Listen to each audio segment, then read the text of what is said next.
I don't know if we're live or not right now. We're live. I think we're live, everybody. Yeah. Hey, well, hello and welcome. Thank you for joining us. This is an awesome event put on by Afro Valley, coming to us from Ethiopia. And then Francis, where are you coming to us from? Francis is a PhD at the University of Manchester, looking into NFTs and how honestly they can be used by museums to create a closer connection with their audiences. And below we have Andrew here, who is working in the ever expanding legal space of NFTs and what it really means to certify intellectual property on the blockchain. Myself, your moderator, I am a partner at C Labs, which is one of the core teams building on the Celo network. And we're aiming to provide access to the crypto ecosystems of the world for anyone with a mobile telephone. So give us a look up, and we do a lot of business and work and expansion and ecosystem development all over the planet. But Africa has a special place in my own heart. I come from Ethiopia in the Tigray region, and I'm just happy to be able to combine my country with my passion and my work. So happy to be here. And then now we have Oshama, who's doing some really cool art for those who haven't seen it yet. That is basically it just really explores what it means to be losing culture and to be losing the roots of a ecosystem that's been the same for hundreds or thousands of years, and then now watching it all form and mold into this digital ecosystem. So I'll get to Oshama and Andrew later. Francis, I believe you have a great presentation for us on NFTs and what they mean for museums and the general public connecting with these institutions. Yeah, that's right. Right, I'll just try and share my screen. It's always a good test. Okay.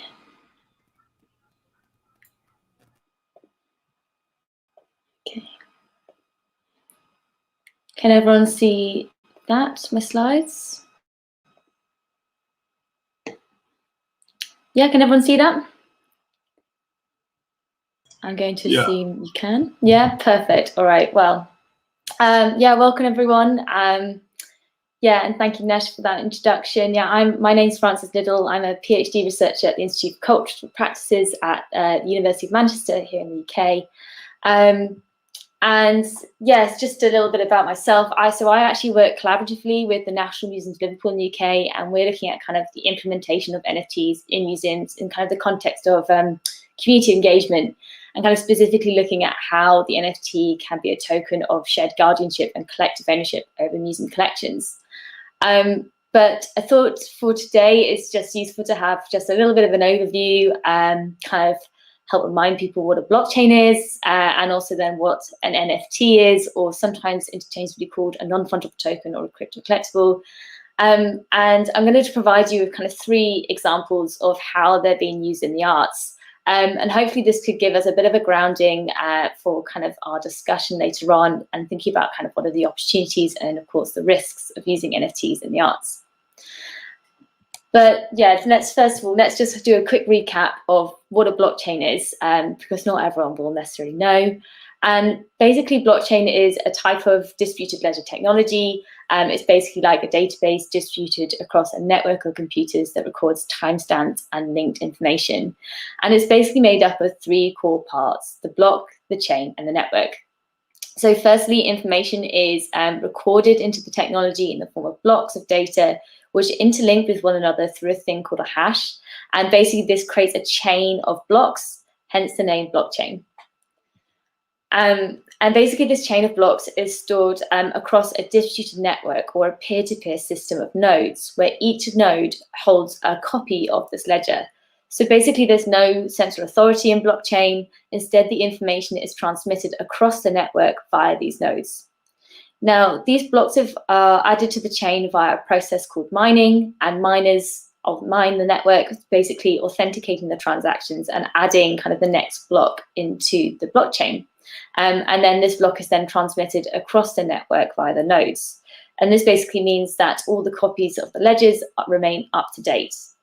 And this is basically the kind of unique selling point of blockchain, because it basically creates an immutable ledger because once something's been added and distributed across the network, it becomes really difficult to try and change it or even take it away.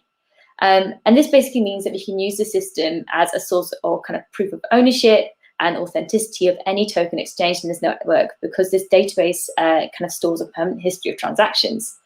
In this respect, the technology basically builds trust in digital materials, and by storing a kind of form of provenance that we can use to prove ownership and authenticity. And if you don't understand any of the things I've said so far, this is kind of the crucial point component. Just remember that it's a proof of authenticity and ownership of tokens exchanged in the network.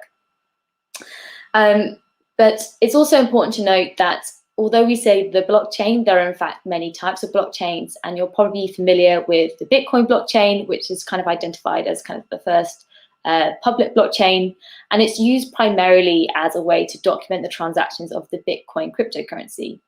But since then, we've seen the development of, or the rise of kind of new blockchains, and in 2014, 2015, we see the development of a new blockchain called Ethereum, which aimed to be more than a kind of digital money infrastructure and offer a platform that would enable developers to build a powerful decentralized applications with the use of a technology called smart contracts. And this is a really crucial point for non-fungible tokens, and I'll get to that in a bit.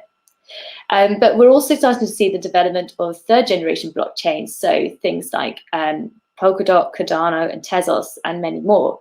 And they basically aim to address some of the problems around scalability, interoperability, and the environmental impact that we're starting to see with Bitcoin and Ethereum. So where do NFTs fit into all to this? Well, non-fungible tokens are a type of token stored on a blockchain that enables us to store kind of digital assets such as artwork, which means that we can use the blockchain as a way to record ownership and authenticity of specific things, and basically use this NFT as a certificate of ownership and authenticity. And we make NFTs, or we mint them, using smart contracts traditionally on the Ethereum blockchain because of its programmable nature. But there are actually many blockchains that we can do this on. Again, I'll show you an example in a minute. But it's also important to point out that actually you don't store the digital artwork or the file onto the blockchain, and instead the NFT is actually kind of a reference point to where a file is stored elsewhere on the internet. And we normally store these files on things like an IPFS system, which is an interplanetary file system that's basically like a peer-to-peer network for storage, or you can simply apply a URL link into the NFT's metadata. And to give you kind of a practical example, on the right is basically a screenshot of the front of my smart contract for my project. And basically it's really simple. You simply add the title, the image URL link, which we took from the museum's website, the description about the NFT, and then the owner's address. So who do you want to own this NFT once you've minted it? You then click submit, and basically this sets up a transaction, and all this information is then authenticated and stored permanently onto the blockchain. So in terms of kind of practical examples, it was quite common at the start to basically use these tokens as a form of collectibles. So things like trading cards, and Counterparty is kind of one of the kind of first spaces that people kind of starting to do this, and they actually did this on the Bitcoin blockchain, developing a protocol that enabled people to make crypto collectibles on the Bitcoin blockchain. And yeah, Rare Pepes is kind of a classic example of this. But games is also a really popular use case, and there's a game called Crypto Kitties, which became hugely popular in 2017. And at one point, I think amounted to something about 70% of Ethereum's transactions. And it's basically a game where people can buy and sell NFTs, which are digital cats, and you can breed them. It's pretty cute. Would recommend having a look. But in terms of art examples, we can attribute the development of Monograph as kind of the pivotal moment for NFTs in the arts. So Monograph was basically an experiment that was developed during Rhizome's 7-on-7 2014 conference. And basically the conference every year puts together an artist and a technologist, and they have to think of a new idea, and they have a set amount of time to do it. And in 2014, Kevin McCoy and Emil Dash were put together and created this initiative called Monetized Graphics, or Monograph, which basically aimed to address the inherent problem for internet artists in that they cannot be remunerated for their work because of the nature of the internet, because it's really easy to copy and share things, so therefore things don't tend to have any value. But Monocraft basically uses the blockchain to enable artists to store their work as a form of NFT and sell their work as basically a form of digital property. And this idea really caught on, and we started to see the development of lots of new platforms, things like Ascribe, Messina's Gallery, Known Origin, but we also started to see kind of more kind of decentralized eBays, kind of things like Rarible and OpenSea, which are still really popular today. And basically all these platforms are trying to democratize the art market, as anyone can use a platform to monetize their work without having to go through the traditional gallery system. And there's lots of different examples of platforms now available, and they all have slightly different styles and slightly different focuses. So if you're ever thinking about entering this space, have a good read about all the different platforms and see what their motivations are, because there'll be one that will be right for you and your work. It's also important to point out that a lot of these platforms are built on the Ethereum blockchain, which currently actually has a number of issues, which again, we can go into in the panel. So firstly, kind of due to congestion in the network, the fees that you pay to authenticate your transactions on the Ethereum blockchain are incredibly high, making it very difficult at the moment for lots of artists to even be able to mint their work, let alone sell it. So there's becoming this massive economic barrier. Secondly, currently, Ethereum uses a mining process which is really energy intensive, meaning there's a real high ecological impact. However, the platform will be moving to a different protocol, hopefully later this year, under the redevelopment of Ethereum 2.0. But until that happens, there's basically this real environmental problem that artists using Ethereum are currently facing. But the good news is this is not a universal problem. And the first example I want to show you basically doesn't have this problem at all. So this is Hic et Nunc, which in Latin basically means here and now. And it's basically a platform that provides artists with a way of minting and selling their work at low cost. And it's built on the Tezos blockchain, which uses a proof-of-stake mining system, which basically means it doesn't have a huge environmental impact because it doesn't require as much computational power to authenticate transactions compared to Ethereum or Bitcoin. It's also got much lower fees, meaning that there's no economic barrier for artists using this platform because basically everyone can afford them. Hic et Nunc is also very different because some of the older platforms tend to be quite limited in what they allow artists to mint. So Hic et Nunc kind of offers more diverse set of options. For example, I know you can mint things like 3D sculpture on it. And the platform was developed by a CryptoPunk technologist, Rafael Lima from Brazil, which I think is also really interesting because basically the platform doesn't derive from the typical US or Eurocentric institutions that often fill this space, and instead has quite a real grassroots feel to it. And this is really supported by the fact that it has a really good, strong artist community backing it, who are known to kind of buy each other's work and support each other and help to kind of co-develop the space. So it's a really kind of community-driven platform that harnesses a push for kind of inclusivity and diversity in the crypto space. And this is a really important point. As this quote below says, many critics of NFTs often overlook the importance in finding new sources of income for minorities and people in the pandemic-hit global south. And Hic et Nunc basically offers to address this by, helping artists produce work and sell it without having to go through that traditional system, and helping artists from across the globe starting to make money out of their work. But the next example I want to show you kind of moves away from this monetization aspect. So Uncopied is a company based in France that aims to apply an extra layer of security to collection management systems in museums with the use of blockchain. And in doing so offers basically a way to create both physical and digital certificates of authenticity. And this blockchain, this company uses a different blockchain called Algorand, which is a third-gen blockchain. And they use the Algorand Standard Asset, or ASA, which is basically the NFT equivalent, to basically create digital certificates that secure authenticity of collections. And specifically, they store basically the digital surrogate of the physical work on an IPFS system, and then they basically link that file on the IPFS system to the ASA, and then they link that to the physical object. With basically a tamper-proof artwork identifier, as well as a chip or an NFC chip, which is basically a way to connect an NFT to a physical object.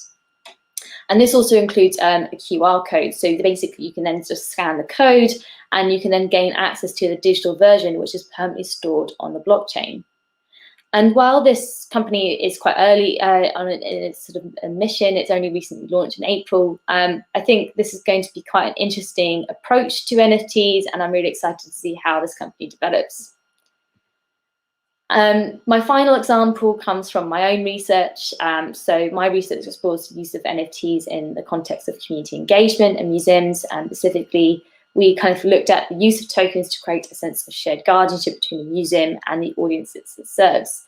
So basically, in brief, this involved the development of a co-created exhibition called Crypto Connections that shows a group of objects chosen by our participants based on this idea of personal value. So basically what their relationship was to the object. So basically each object in the exhibition is presented with a summary written by the participant who chose it. And then we created NFTs using a smart contract on the Ethereum blockchain, where each participant then owns a token of their kind of personal objects with their personal relationship connected to the NFT in the metadata. And as you can see from this tiny example on the right, basically you have the image, which is the URL link connection to the museum website, and then the metadata below about kind of their story about it. And then of course the title and their ownership address at the top. And the aim of this process is to use the NFT as basically an entity in its own right and create a token that permanently links to the museum, but is also owned by the participant. And the use of the personal story is to basically transform these tokens into a form of possession for the participant and basically represent something personal and meaningful for them. And basically this can help to then forge kind of new relationships between a museum and its communities, where the token becomes a symbol of kind of community or social value rather than being used as a monetary device.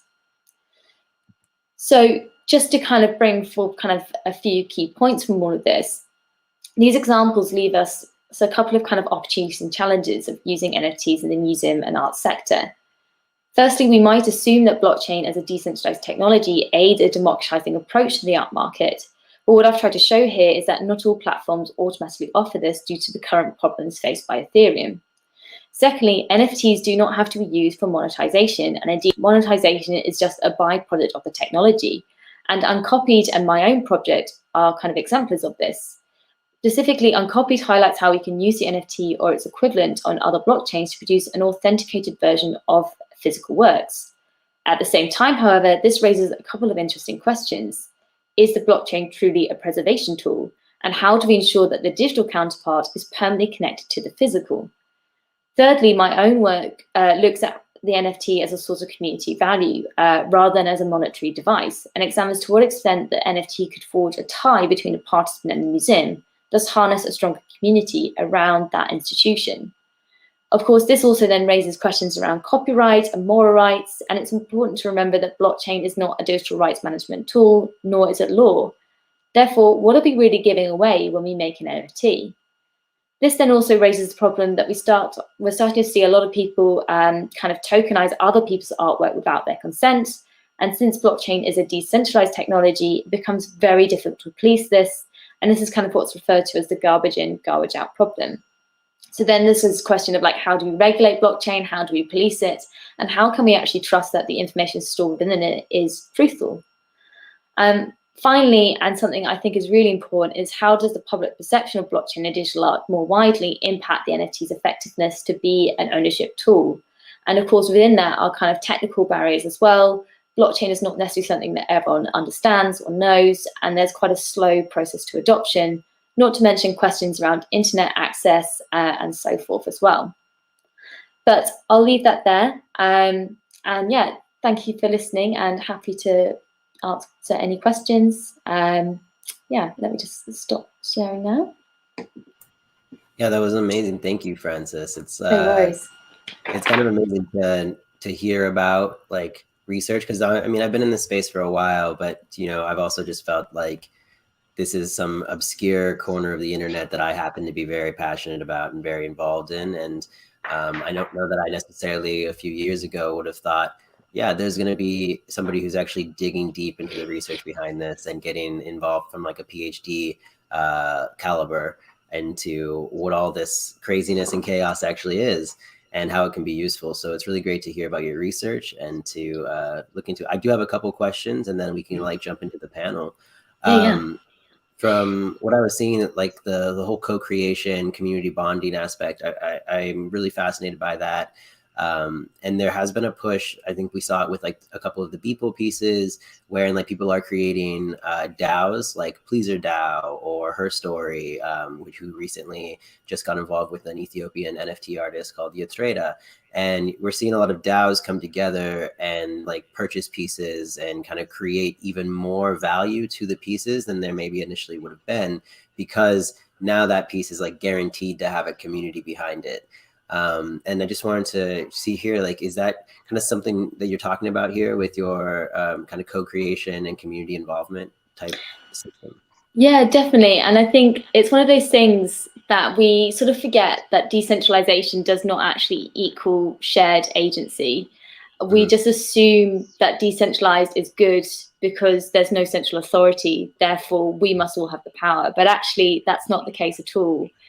And blockchain is just a tool that we could use, and it could be used both in the sense of just reinforcing institutional authority, but it also could be used in a sense of distributed nature, where we all start having a shared role in decision making.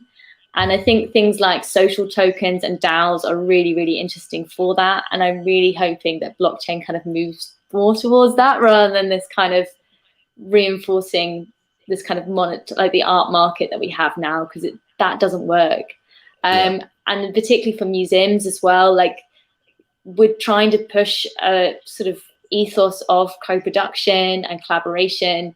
And I think blockchain, in that sense of kind of distributing that power, could offer a lot there. And yeah, particularly kind of questions around collective ownership and shared ownership as well.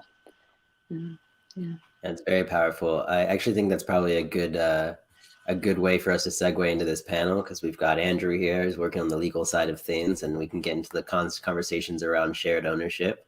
And then we have Oshama here, who I'm sure will at some point collaborate with someone or have one of his pieces acquired by one of these shared organizations. So let's just go ahead and introduce real quick and let everyone know who you are and give yourself a shout out on the work that you do. Let's start with Andrew first. Thank you, Nesh. My name is Andrew Nkurumi. I'm an intellectual property lawyer and art lawyer.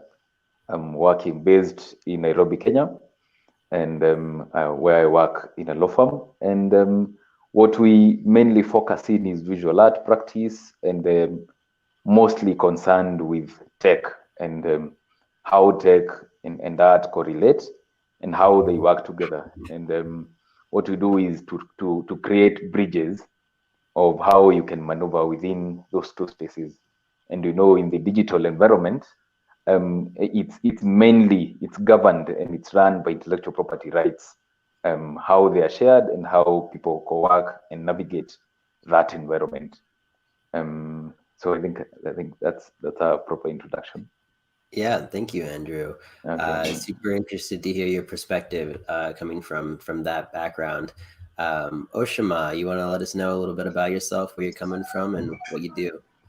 Okay, my name is Oshama Abubakar, and I am from Lagos, Nigeria. I have been in the art space for a while. Like every child that started art, I kept on like being that artist. So like I'm not just an artist. I'm a big fan of art. So, and I'm currently like into brand design as well. And I am I'm into like all I say, like I'm passionate about blockchain because of what it offers beyond just NFTs and the way it is used at this particular point. I am looking forward to how NFTs are going to be used, and just like how Francis said that we shouldn't look at it like the way art is. We should look at it beyond how it is, because right now it's more like a kind of like a cash grab, and we shouldn't look at it that way. And we should look at how it can like help the environment. And I'm very passionate about how it can help the environment and how it can help Africans as well. Yeah, thank you for that intro, man, and excited to share some links to your art after this.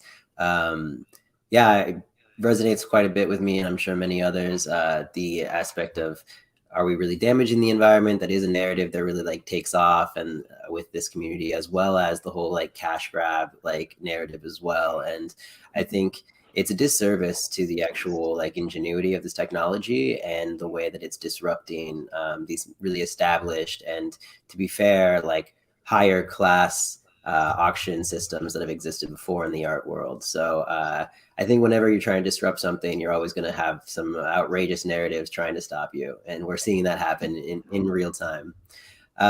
So yeah, I wanted to start us off with just a simple question, like, what got you involved in NFTs? When did you first see an NFT, and when did you decide? We'll start with Oshima on this. Like, when did you decide to enter that kind of art space? Okay, so I got involved with the whole blockchain space a very long time, like not very long time, like in 2018, 2017, around that time. So I like knew about blockchain, and I started learning about the whole space. But I took like a break out of it because I felt like there wasn't really much that we could do with it at the time. Then last year when the pandemic hit, I like took my time because there was a lot of time for everyone. So I took my time to like learn about the space. I went on YouTube, like rabbit hole of blockchain and the likes. Learned, read about the whole thing. Then I found Ethereum. I found because I already knew about Bitcoin. I found Ethereum. I found Cardano and other blockchains that I felt like they like good use cases that could like help the environment, help people like do like day-to-day activities. Then I learned about the NFT.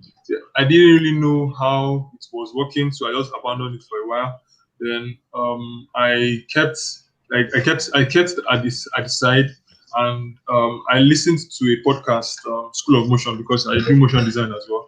Then that's when I first came across what Beeple was doing. And at the time, he had sold about $3.5 million worth of NFTs at the time.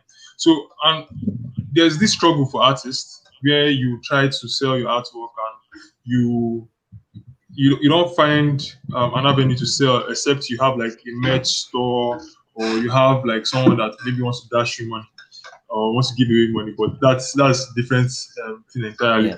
So I saw that like NFTs could help solve the problem of artists making money, doing stuff that they are passionate about and getting paid for it. And when I found out, I was like, oh, let me like get interested in it, and I started like drilling in and trying to find out how I could get involved. That's how I got involved with NFTs, and I said, okay, let me create something that is what, because I saw a lot of NFTs that were like ridiculous in a way. How could this be selling for this particular amount of money? And I was like, nah, I need to. I don't know if I should sell, if I should sell something of that standard. I won't have there won't be I won't have conscience. Like my conscience sits well with me. So I was like, let me give people something that was worth paying money for, even if it wasn't something that you could print or put on the wall or whatever. I wanted something that people will see and will appreciate. So I decided to, because I had this project of creating forgotten art that maybe they were lost in the museums in the UK, or they lost in so I said, okay, let me take time out to like explore that avenue and like bring that kind of lost art back and give people that idea that this kind of art is what represents like African royalties, African monarchies and the likes. So yeah, that's how I got involved. And yeah, when I minted my first NFT and I sold it, and I was surprised. That was great, man. Thank you. Yeah. And I want to circle back to that because I'm really fascinated by this idea of like bringing back what I believe what you describe as kind of lost dynasties of Africa and like displaying them in a digital format.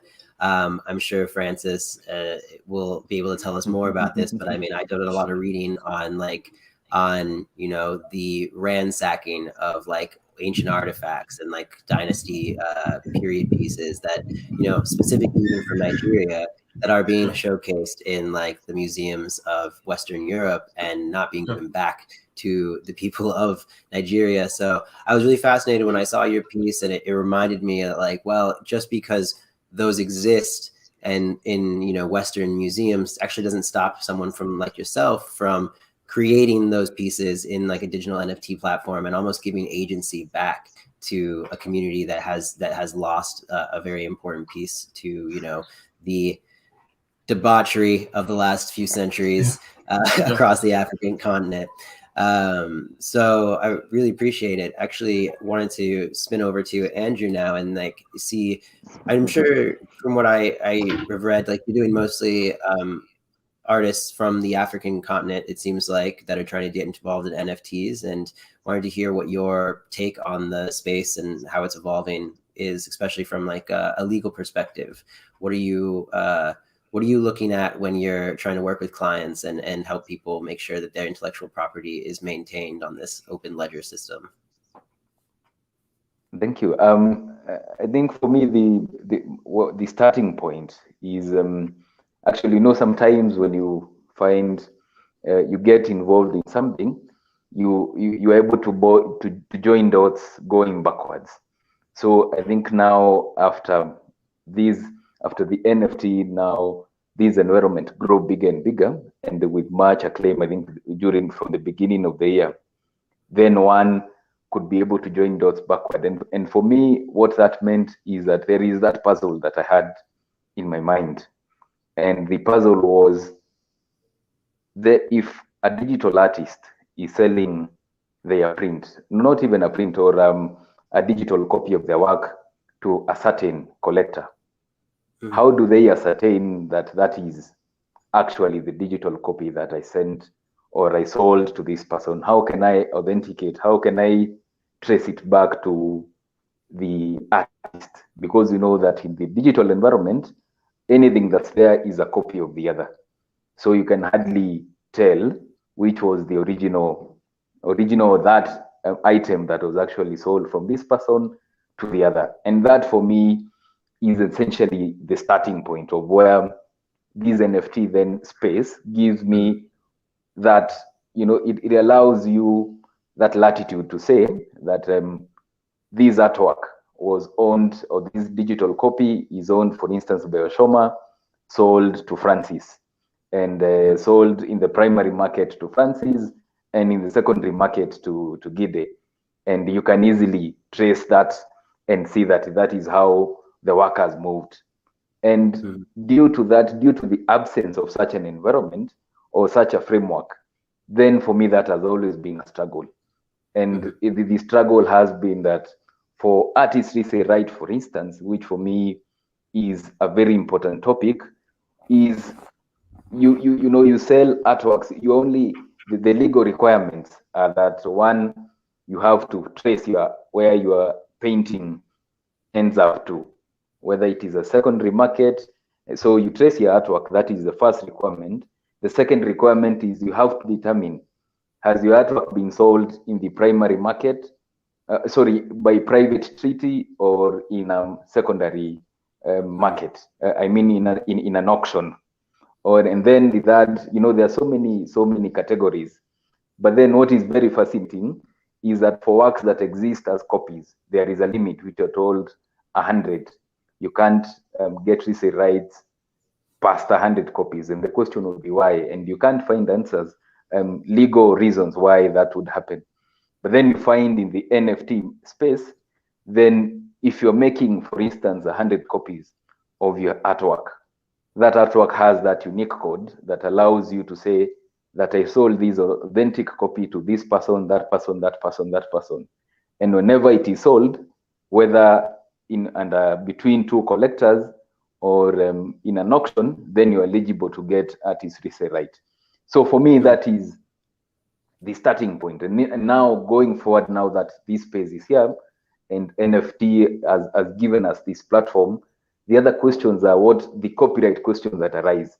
Because what even brought me now heavily involved within this space is a collector, a friend of mine who has a huge collection of art, and his question was, how can I convert my art collection into NFTs and make more money with it? And I told him that is an intellectual property and copyright question right there. Yeah. And I think it took us almost 2 weeks trying to, to discover. It is a journey where we discover, but it's all about I explaining to him the whole process of how these should be done and not done. So those are the avenues within which we now the legal aspects within the NFTs come in, and also now including these collaborative aspects. Then how do you create your artwork within the NFT, your digital art? How do you convert it into an NFT? If, for instance, you are doing it collaboratively, how do you do that? Is it a joint authorship? Is it a work that you've done as a sole creator or a sole author? So those are some of the questions, including dispute resolution. You know, in normal contracts, you know, you say that we'll be governed by the laws of Kenya, but then now within the NFT market space, yeah, then in case of a dispute, you know, you have to abide to the laws of where the NFT system has been established. So those are some of the issues, and also those copyright notices that are there, which I've seen that in certain platforms, they are very, very clear on how you deal with the legal issues and copyright questions or intellectual property questions that may arise. So as it were, it's just looking at how do you navigate within this environment, but using these legal principles that have been there. Because for sure we may invent the wheel, but you know, we have this foundation from the legal principles that do exist. Thank you. Yeah, so to maybe expand on that a little bit for those back home, some of the difficulties describing, sounds like your friend had purchased a bunch of art from various artists, and in the normal art world that we currently exist in, like tangible reality, you have sold a piece and now that person has all the rights to your piece, and you're simply a person who authentically created it. And now that person was trying to take that art and put it onto the blockchain as in the form of NFTs, wherein you can actually earn royalties on sales, and is another like innovation upon this art system, where now does he first need to go to the artist that he's purchased the pieces from and get clearance to then mint them as NFTs? Is there a royalty dispersal aspect there? And it sounds like you're really approaching this from that whole like holistic perspective of like, what is this meeting of the original like art traditional world versus like the NFT capabilities for people. And I know that's been an issue for a few people who have been trying to mint pieces that they've actually already bought. So fascinating to hear about like just the development from an actual legal perspective.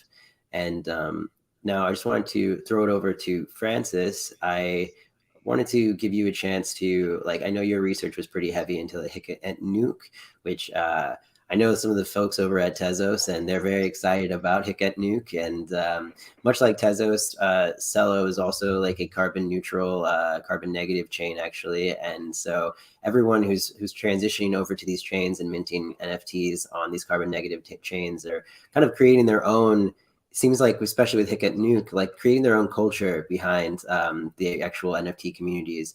For example, I know that on Hic et Nunc, you can actually, they've innovated on the SVG file format, which means that they've now made it to where you can put arbitrary code into the SVG file. So now, instead of it just being a video or a picture, it's actually interactive to some extent, which is incredible and actually a pretty cool innovation. But it's changed like the way that NFT platform exists. So it kind of brings up this question in my mind of like, what are the like advancements we're seeing? Like when we see like async art or Hic et Nunc, like what role does new advances in technology and the way of displaying this digital art play in like the creation of communities for you?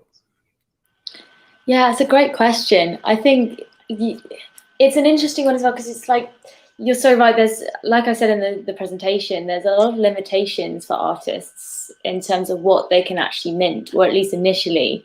And I been watching kind of presentations of other artists, kind of just basically developing their own smart contracts because it was the easiest thing for them to do.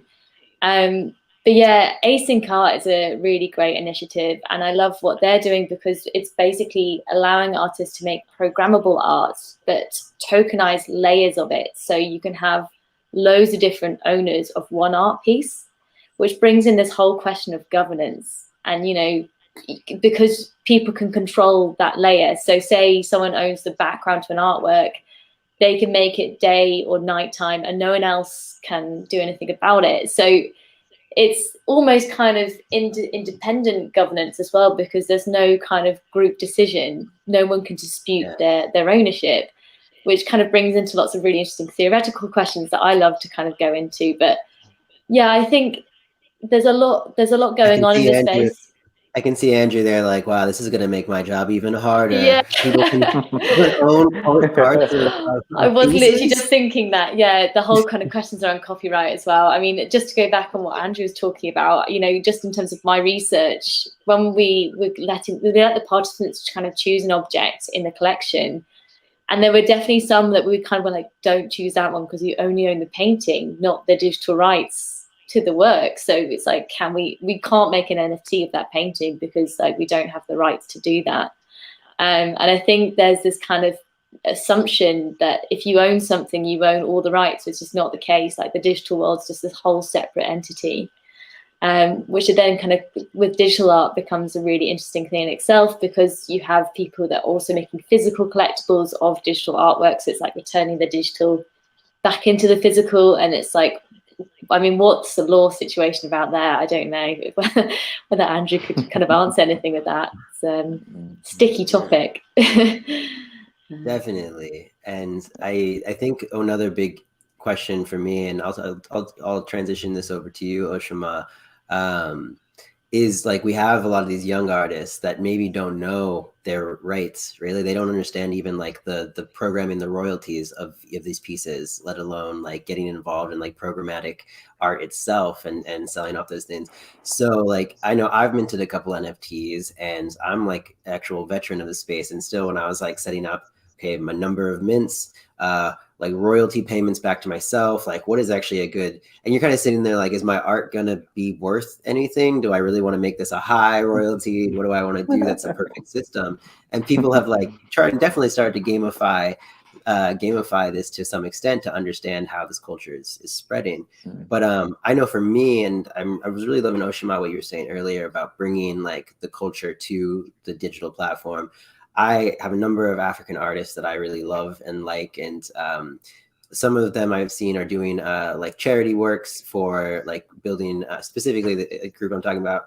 I'm wearing his shirt right now, is a group out of Ethiopia called Ethiopia Skate, and they're all like raising money to build skate parks in Ethiopia. And I'm just now trying to like start influencing and be like, hey, you should start minting some of this work and like, you know, directly feeding into your community with like these NFT sales. And I want to know if you have any advice for like these young up and coming people who are trying to just like showcase their culture and mint some pieces. Okay, so like when I give advice to artists generally, I try to tell them that they should do stuff that they are passionate about, things that they feel within themselves, because there are a lot of abstract art that you look at and you won't understand why this art looks this way and it doesn't speak to you. But you see that they go for very expensive amounts, and it speaks to the person that buys them, because they say beauty lies in the eyes of the beholder at the end of the day. So like if an artist that like starting out and wants to like mint stuff, I would advise that they like put out stuff that they won't feel bad that they're selling, because at the end of the day you will make the money, but if the money doesn't feel like it was earned, it might go the wrong way. It might go to waste in a way that you have this existential void that is inside you. And I know that a lot of artists have a conscience, and you see a lot of artists talk about the environment, and they want to like talk about political make political statements, and they use their art to do these things. So when you are creating stuff, it's good that you create it for maybe profit at the end of the day, but you won't create it because you won't create it solely because of profit. You create it because you want to express something. I want to put something out there. And the beauty about the blockchain is that it lasts almost forever. That's depending on when the earth blows over. But yeah, it lasts almost forever, and you have access to these things when it comes to the future. But when you have stuff on your hard drive, it's a form of storage on its own. When you have stuff on your hard drive, or your laptop, or your flash drive, or maybe even on Instagram. Instagram can come one day and say, "Nah, I'm tired of your page. Your page isn't sticking to the community guidelines," and they delete your stuff. You complain from now to tomorrow, and there will nothing will happen. But when it's on the blockchain, because of the consensus that is on it, you'll be able to see that your stuff lasts forever. That's one thing, preservation. And another thing again is like exhibition, because a lot of people won't be able to go to the Louvre in Paris and see maybe you can see the Mona Lisa, or go to museums in the UK. You won't be able to see stuff. And when they put stuff out there on the screen, maybe it's just a photograph that you see. But once you can create something like an NFT in maybe a VR or AR environment, and it is existing. Maybe you have like I'm just thinking out wide now. You have like a virtual exhibition where people can come and watch your art from all over the world. It gives them that experience, and you'll be able to like show people like maybe lost art, for instance, that okay, this is what existed in Ethiopia, or this is what existed in Ghana, or the Dahomey Amazons, and this is how they lived. So there is a lot. Like when I'm thinking about these things, like sometimes I can't sleep very well at night because there is a lot. There is a lot that we can explore. A lot, and Africa is very, very, very diverse and very rich in culture. And it will be very interesting to see what young African artists can bring back. Like there are stories that have been lost that we can actually bring back, and we can try to maybe mix it up with our own environments and see how we can merge the past and the present to like look at how the future can come. Because if you do not see our roots, if you don't know our roots, if you don't know where we're coming from, we can barely know where we're going to. So we need to look at the past to see the future. Yeah, very powerful. And yeah, I also sometimes don't get great sleep at night. I was just thinking about these possibilities. Just to kind of synthesize some of what you were saying there. It's like when we get into the AR VR world of NFT art, and like kind of to tie it back to Francis's like work, a museum could literally be a white box, like a small room white box that you just walk into, and the second you put on your AR glasses, then you see the entire museum of pieces. And just along that, we go into like the collaboration side of things. You then, let's imagine you swipe, and now it's a whole different museum curation layout. And like this one little white box actually becomes the multiple rooms of the Met. It becomes like this incredible immersive experience. And I'm super excited to start seeing. I think African communities are very like well positioned to take advantage of these markets, because I mean, everyone mentions the Louvre, everyone mentions, you know, like the Met and, you know, the natural history museums with all of like their figurines and stuff. But there's not like this global knowledge of any African museums, really, East African, West African, South or Middle. And so I think this like digital medium actually gives our communities a lot of strength to kind of showcase to a global audience, and like then collaborate, like Francis is saying, and create that like sticking power and kind of pioneer ahead in what even a museum is like. And I'm really excited by that. Actually, Francis, I wanted to ask, like, have you seen any I don't know, any indications that there's going to be some museums that are working on like showcasing NFTs, and if so, like what kind of formats are they kind of exploring early on, to Oshama's point? Yeah, there's some interesting stuff going on. I know that like in New York, there's a gallery that's trying to do a physical exhibition. I haven't read that much on it. But, you know, I think there's a few kind of experiments in that that way. But I know in Europe there was the Multiverse Gallery, which is just funny when you were saying about, you know, putting your headset on and kind of looking at this kind of blank wall and then suddenly all this art appears, because that's kind of what they were looking at doing. I think what it was is like a physical gallery space with NFTs, which had a QR code that you could then buy the work if you wanted to. But the idea being that once the physical gallery goes, it remains in VR. And I think that could be, I just really love that idea, because it's building on the whole concept of the digital object as a multifaceted thing. Like, we can play with the digital, and that's kind of its unique selling point. And you can kind of promote narratives that are not necessarily promoted elsewhere. And that's kind of really the kind of in-depth argument of my research. I'm kind of arguing, like, let's use the NFT as a way to promote our own personal messages about objects, then rather than the singular narrative that's often told in museums.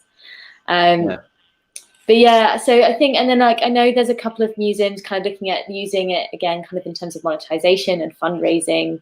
And again, this kind of question of kind of retaining some equity in the NFT to sell before they sell them on, which again has some interesting kind of questions legally. But yeah, in terms of other examples, I'm not sure what else. I mean, again, I think like the next 12 months, it's just gonna happen. There's been a real kind of polarization with NFTs in the museum sector at the moment. There's some people that, you know, find me and just kind of want to talk to me about my research and are really excited about, you know, the space. And there's other people who just hate it and, you know, calling NFT scams, and, you know, that's fine. So yeah, There's definitely, I think, go ahead. I think that's the beauty of new technology. When new technology comes in, everybody is always saying that, oh, this is a scam, this is this is that. But at the end of the day, people catch up. The same thing that happens with the internet bubble, when new technology came up and everybody was saying that, no, this is a new scam. But at the end of the day, see all of us here now are using the internet. Even old people are using it. So I think it's the same with AI as well. Like, you know, if you think about AI, everyone's like, oh, it's going to take all our jobs, it's going to be evil, and it's like, we use it the whole time now. Horses and cars. Yeah, actually, I found there's a. Go ahead, Andrew. I was about to ask you a question. Oh yes, before you get onto my question, I just wanted to comment on Oshoma's and Francis' point, and on the issue of using that museum aspect to bring using NFTs within the museum perspective.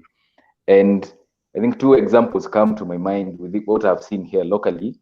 But one of them, I think, it was on Twitter, so I don't think he's doing it locally in Kenya. So he's called, he's the son of a photojournalist who was one of the greatest photojournalists in Kenya.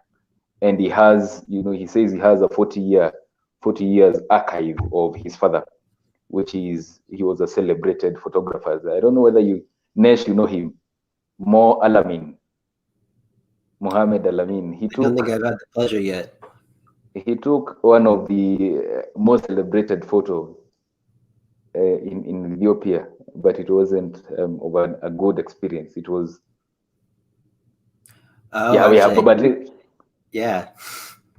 Yes, he's. I hear he's a hero in Ethiopia from what I've read. So what now the son is doing from that archive, he says that he wants to build a museum in the NFT environment. But you know, from that is that he has, you know, he has been assigned copyright to those works, not assigned, but he has gotten them as a result of succession. So he's able to put those photos in the digital in form of NFTs, and he's actually been raising funds to fund young artists in Africa.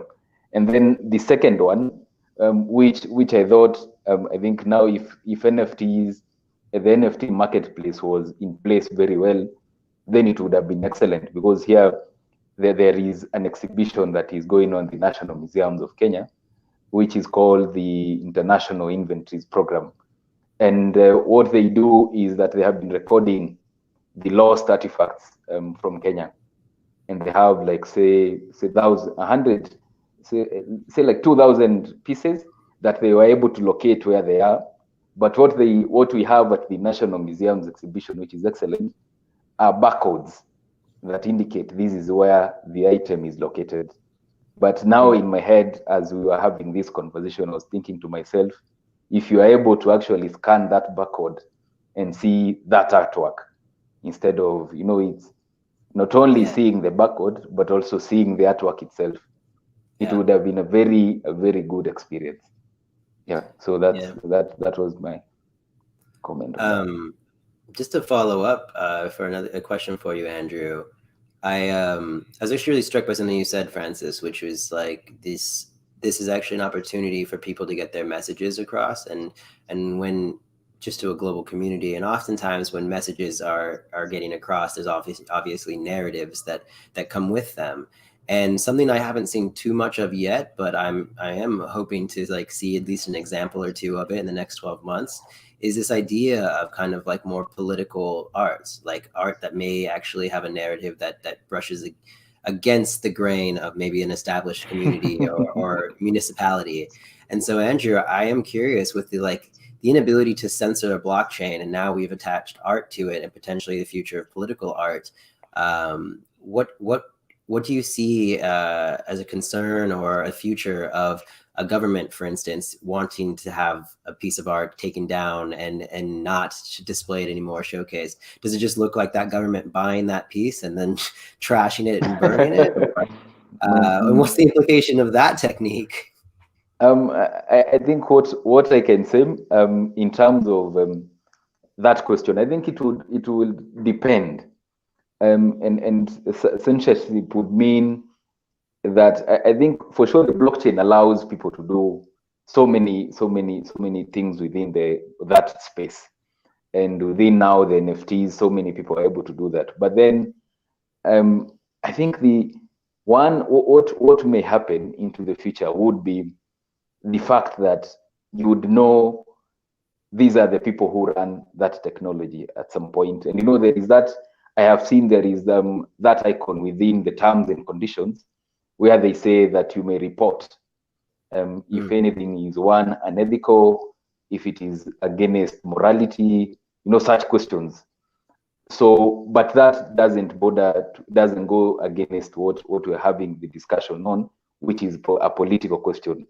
And I think what may happen, and also the beauty within the blockchain and NFT space is the anonymity within that space. So even when a country or a government would want to focus on these individuals, they wouldn't be able to pinpoint. But then there is that other element within the NFT space, which is I think it's an oxymoron, where you say you might be anonymous, but then at the same time, NFT space tells you, please do know your KYC. Is it know you are the person who's selling you the NFT, and what they have listed there is that for you to see that these are a credible artist or someone who's putting their work in the space, look at their Twitter accounts and social media accounts. So at one point you can be anonymous, and then the space tells you at the same time that for you to be a verifiable account and for people to actually know who you are and to trace, I think it's something that they are doing because they're still developing, and for people to see what you've been doing, link that account to your social media pages. So now it would that instance would make it very easy, for instance, for those internet policing people to actually get hold of Oshoma, for instance, if you are doing anything against the will of a state, for instance. And but for me, the other point that would be there is now, even when we are looking at culture, that big debate that has always been there, appropriation, would it be bordering towards appropriation, and would that appropriation then mean that a government can censor this person to prevent them from further appropriating their works and all that? So I think looking at how the marketplace is, and then I think also the other challenge that would be there is due to the varied rules within the market spaces.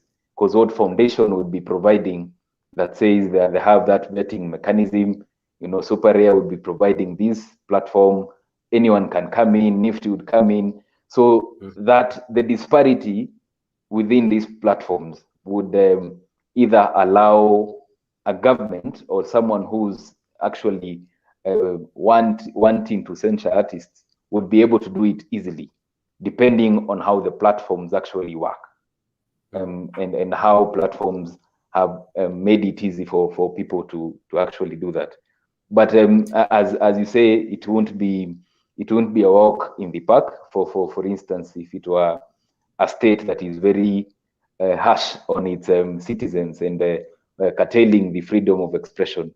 I think, for instance, here in Kenya, if you were to do an exhibition that incorporates many, I think, what they call obscenities, it would you'd have so many people on your neck. But then if you do it within the NFT market space, I think as is right now, there would be some questions on morality, if then someone would raise it, but it wouldn't be as stringent as it is on social media or as it is in the normal traditional setup, in the brick and mortar setup. Something that comes to mind for me now, hearing you speak on this, is it almost appears that there is a need for like a whistleblower protections type platform, like to maintain anonymity, and like kind of what Francis is describing, like these communities that are coming together as like DAOs to basically buy up art and to like create curations and stuff. It almost sounds like there needs to be a protective community out there that's encouraging political art and maintaining people's anonymity, and even maybe publishing and minting in the name of this member in this other state. Which is a fascinating idea. And I do hope to see more of the crypto ecosystem actually start to lend itself to like that type of liberation. I think it has the power to be essentially the Silk Road, but in public. A little unknown fact about the Silk Road is it was also sure a place where people were buying illegal drugs and things, but it was also a place where a lot of people were publishing papers and publishing important stories that were not able to get published in their local newspapers, and depending on what country or community they were in. So thanks, FBI, for getting rid of that. We have a few minutes. Go ahead. We have a few minutes here, so I just want to start. Oshama, I just wanted to hear a little bit more. I know I spoke a little bit about your work, but when you say these lost African dynasties and like you talk about this lost culture, like what really does that mean for you, and where is your inspiration coming from? Okay, so from the southwestern part of Nigeria, I don't know if you are familiar with Benin art. So yeah, everybody should be. Yeah, so I'm from that state, and I find that the civilization of the Benin culture at the time was very, very complex. It was one of the most complex civilizations at the time, and they had a lot of artifacts, and they even the people that created the art at the time, they were like the palace boys. They stayed in the palace, like that's what they were doing. Like if you see the artistry that were like that went into creating some of those pieces, like the tusks and the crowns and the cabinets, they were very complex. They even had like treaties with the Portuguese at the time. So it was unfortunate that the British came in and destroyed like the civilization, because it was even difficult for the British to come in to destroy, like to have their way, because like I said, the civilization was complex and they were very organized. They had walls, they had like the Benin Wall that like protected the people from outside interference. And it is sad that even my country, it is not taught in schools. Like the history of the Benin Kingdom is not taught in schools. It is not something that is easily forgotten. And even to go to the museum, you barely see a lot of Benin arts and the stories that accompany them. So like that's like kind of my inspiration. I have a friend that studied history, and she told me about the Dahomey Amazons. And when you think about Amazons, what do you think about? Maybe you think about Wonder Woman, for instance, and you think that there are white people like white females that are living on an island and Themyscira and the likes. But the origin of part of the origin of the Amazons came from like the Dahomey Amazons in Benin Kingdom. I'm sorry, in Benin, the country. And it is sad that we are not like exploring these stories. We even talk about like Mansa Musa, for instance, that was once like the richest guy on the planet, because like he caused the inflation as he was going to Mecca for pilgrimage. Like was giving out gold when he was going and coming, and the price of gold like dropped because of how available it was. So he was very rich and very influential. So people like those, like, why is it that we can't have like those stories out there to be told, like emulated, and give like the African people like pride in what it is that they have been forgotten. So that's like one of like my inspiration. And the unfortunate thing is that capitalism comes in, and you have to make a living. So you don't have that avenue to like dedicate time to like creating and working on these things, because you have to eat, you have to pay your bills, you have to do this thing. So like I said, I decided to like work on this art, like dedicate my time to create these things, so that I will be able to fund the time that I'll use to create more of it. And fortunately, I've been selling, and I'm grateful that I'll keep.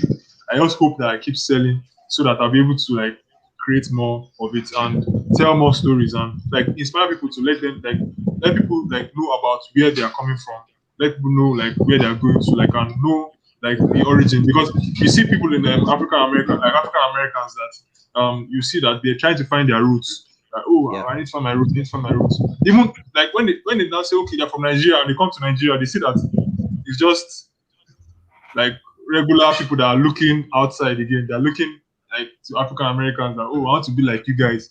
But in fact, you have your own culture here that you could actually like source, know the stories about, and like learn about them. So yeah, that's pretty much like how I see the art that I create, and how I want people to like create more of those kind of art, like tell those stories as well.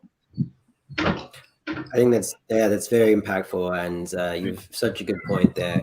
One of the things I've noticed the most about the times that I'm in the United States, and especially being a Black person in the United States, I almost stop being an Ethiopian person. I just start being a Black person to everyone around me. Yeah. But I oftentimes think, and I share with my friends, I'm like, hey, we should go to Ethiopian Christmas. It's on January 7th, or like Battle of Adwa Day is today, so I'm making food, or like this Ethiopian September. And I think about how much like the people, other like Black people in the United States, don't really have like that ability right now to be like, oh, I am Ugandan, oh, I am from like this part of West Africa, and these are the holidays that my people would celebrate. But yet, if you look around anywhere around the world on March 17th, suddenly when it's St. Paddy's Day, everybody seems to be like 5% Irish, and everybody's celebrating like St. Patrick's Day.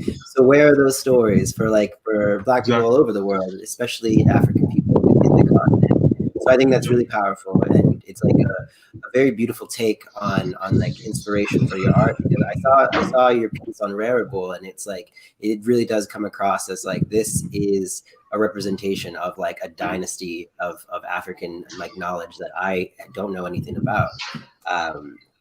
And so yeah, I'm really excited to see more pieces from you, man. I'll be sharing widely to my network.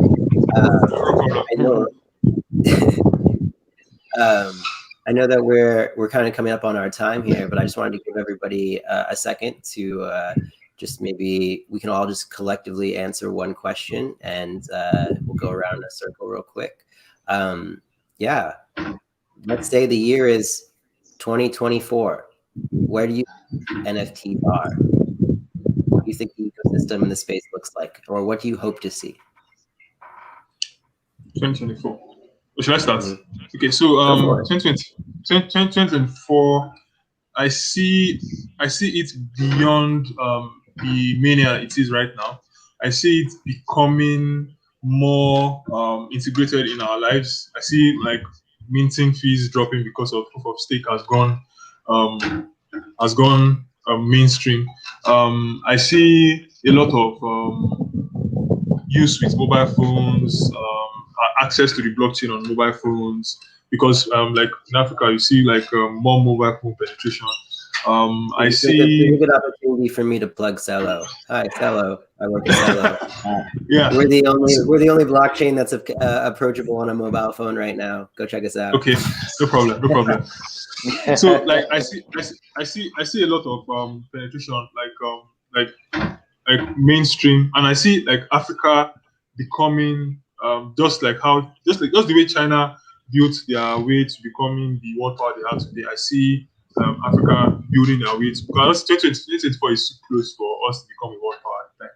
But I see us building steps. Like I see what's happening in Ethiopia and Cardano. I don't know if you know about the deal that was struck with the Ethiopian government. Okay, stuff like that. I see other African countries like wanting to be involved in that space as well. So the NFT space is going to be really mainstream.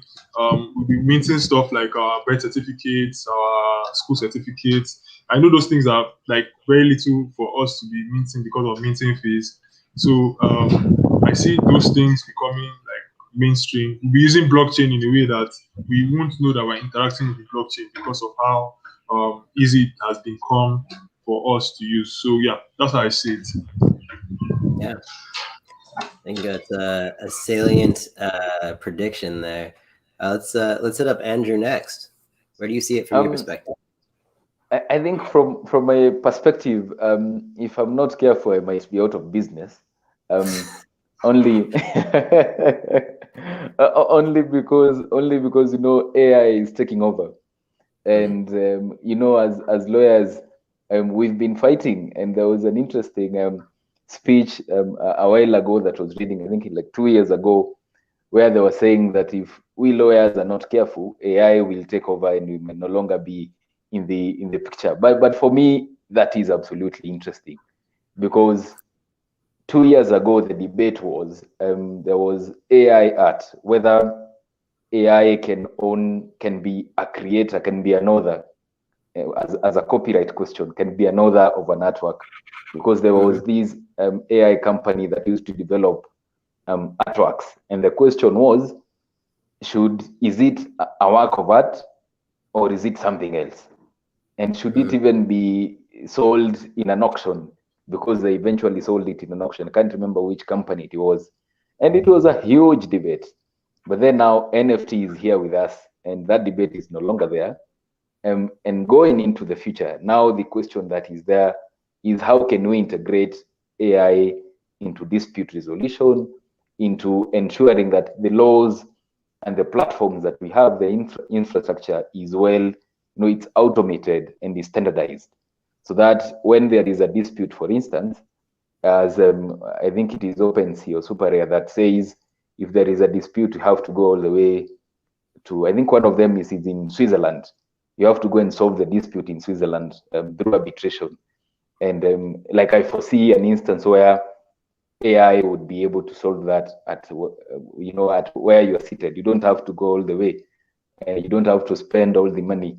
But then when all that is integrated, and within the blockchain technology, incorporating AI would mean that it is known that this person, for instance, I know it wouldn't be good, but this person is known to be doesn't pay whenever, or for instance, this person had a dispute and it was resolved within this short period of time. So like that ability to have an infrastructure that is run through AI, that is predictable, it is certain, and it's not discriminative, because that is the biggest challenge that we have right now using AI in the legal environment, which is discrimination. So I foresee an environment where AI is resolving disputes, AI is determining whether this artwork is actually has it been copied from someone else, because right now we don't have a mechanism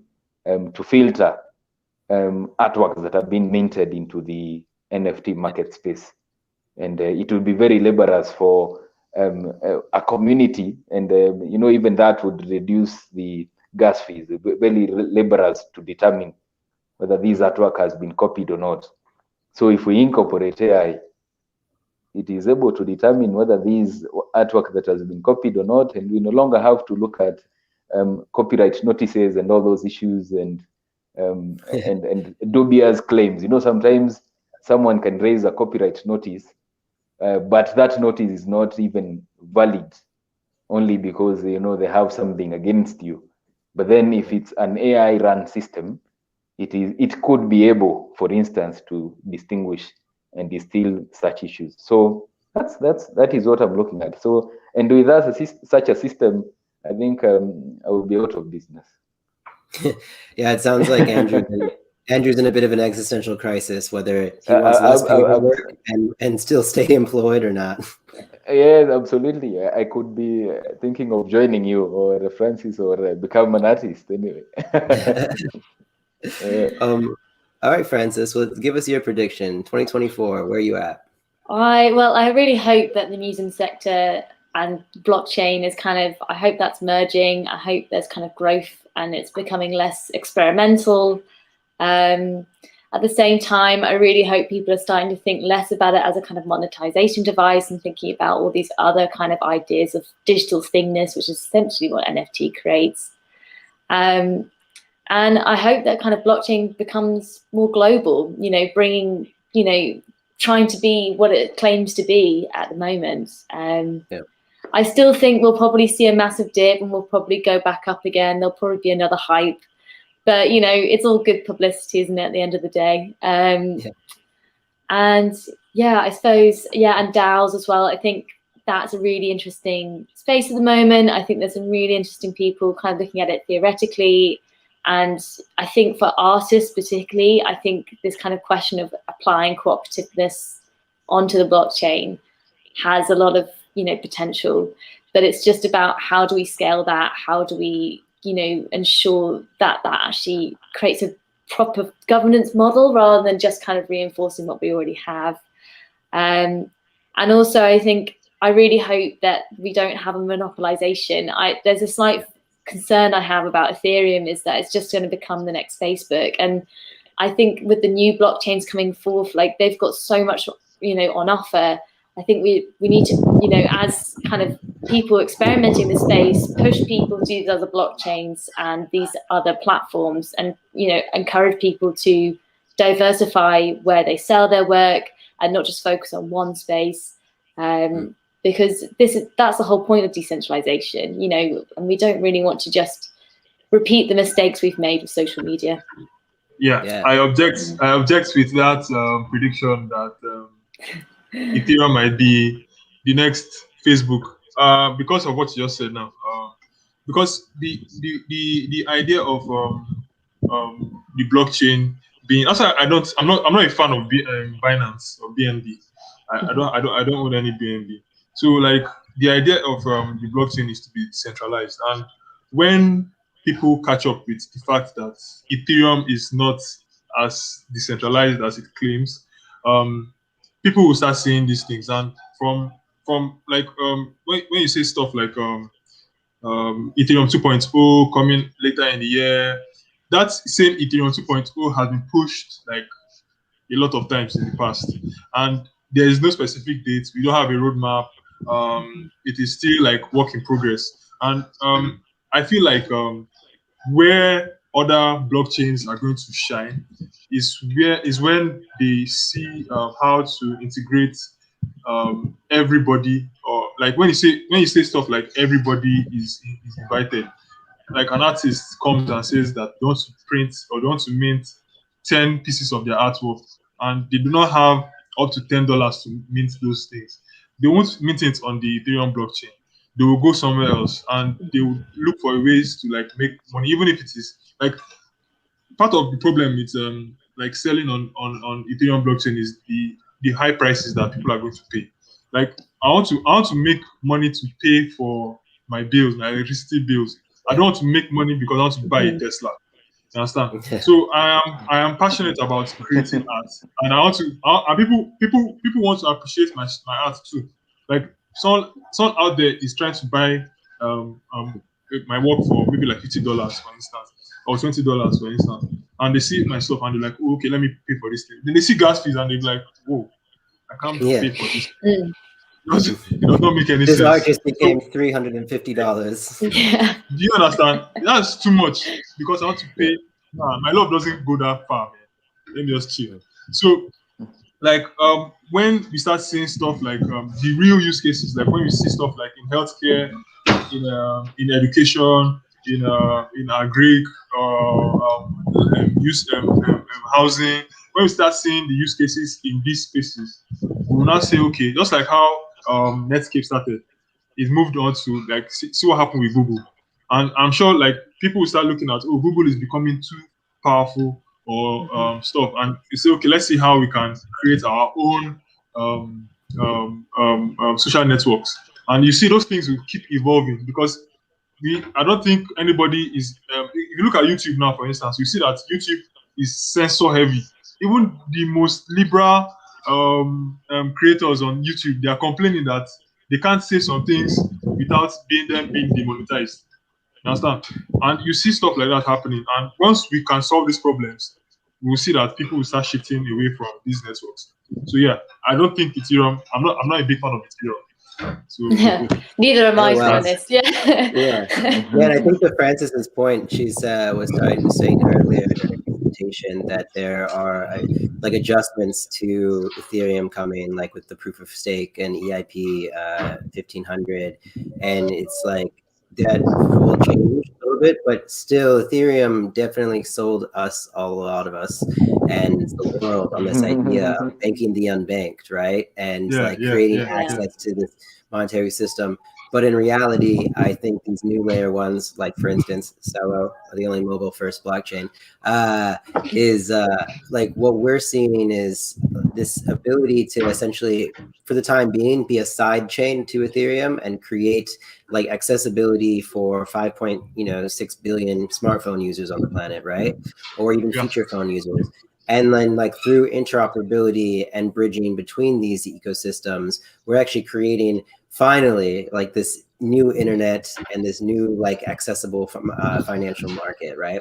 So I think what I like to say is like that it's much like back in the day when everybody was working together to make like the nuclear program, and they called it the Manhattan Project, right?